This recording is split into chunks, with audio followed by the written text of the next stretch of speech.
মমতা বন্দ্যোপাধ্যায় বারবার তার বক্তব্যে একটা কথা কিন্তু স্পষ্ট করেছেন যে বাংলা ভাষা ছাড়া ভারত নয়, ভারত হতে পারে না। তাই বাংলা ভাষাকে ভারতবর্ষে দাঁড়িয়ে কেউ অপমান করলে তা তিনি বরদাস্ত করবেন না। আর আজকে যে ছবি আমরা দেখতে পাচ্ছি একেবারে অভিনব প্রতিবাদ তৃণমূল সাংসদদের। আর এই নিয়ে কথা বলবো, আমাদের সঙ্গে টেলিফোন লাইনে রয়েছেন, আরো বিস্তারিত জানাবেন আমাদের প্রতিনিধি রাজীব চক্রবর্তী। রাজীব, একেবারেই দেখো, তৃণমূল কংগ্রেসের আজ থেকে দলনেতা হচ্ছেন অভিষেক বন্দ্যোপাধ্যায় এবং অভিষেক বন্দ্যোপাধ্যায়ের আজকে যখন তিনি লোকসভার নেতা হচ্ছেন, নেতা হিসেবে তিনি স্বীকৃতি পাচ্ছেন, সেই সময় অভিনব কায়দায় তৃণমূল কংগ্রেসের সাংসদরা বিক্ষোভ দেখালেন। তারা রবীন্দ্রসঙ্গীত গাইলেন এবং গান গেয়ে তারা অভিনব প্রতিবাদ করলেন। এবং এই অভিনব প্রতিবাদে দেখা গেল যে সেখানে তৃণমূল কংগ্রেসের সাংসদ কল্যাণ বন্দ্যোপাধ্যায় অনুপস্থিত রইলেন, কিন্তু তৃণমূল কংগ্রেসের লোকসভা এবং রাজ্যসভার প্রায় সকল সাংসদই উপস্থিত ছিলেন। মকরদ্বার সংসদ ভবনের প্রধান দ্বার, সেই মকরদ্বারের সামনে তৃণমূল কংগ্রেসের সাংসদরা সেখানে তারা গাইলেন বাংলার মাটি, বাংলার বায়ু, বাংলার জল। এবং এই গান তারা গাওয়ার পরে স্লোগান দিলেন বাঙালি এবং বাংলার অপমান তারা মানবেন না।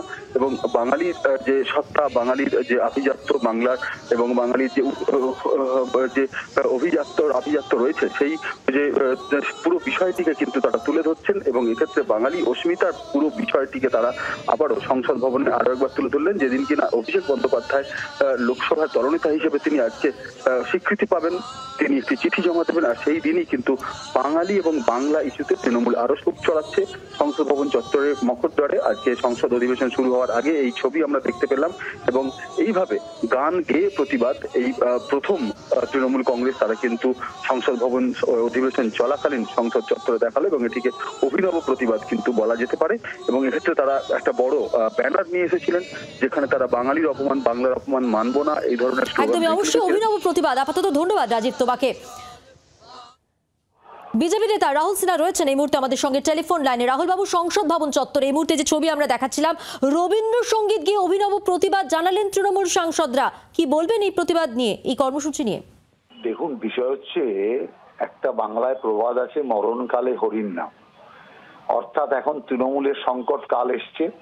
এখন রবীন্দ্রনাথ, নেতাজি সুভাষ, স্বামী বিবেকানন্দ, রামকৃষ্ণ, নজরুল ইসলাম সব মনে পড়ছে।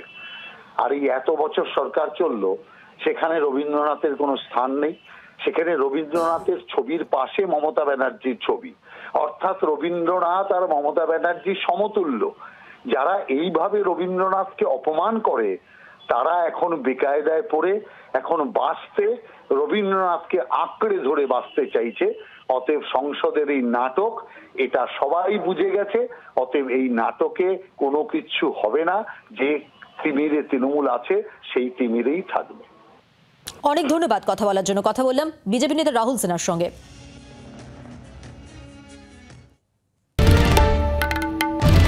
বাংলার আওয়াজ, বাঙালির আবেগ, জি 24 ঘন্টা।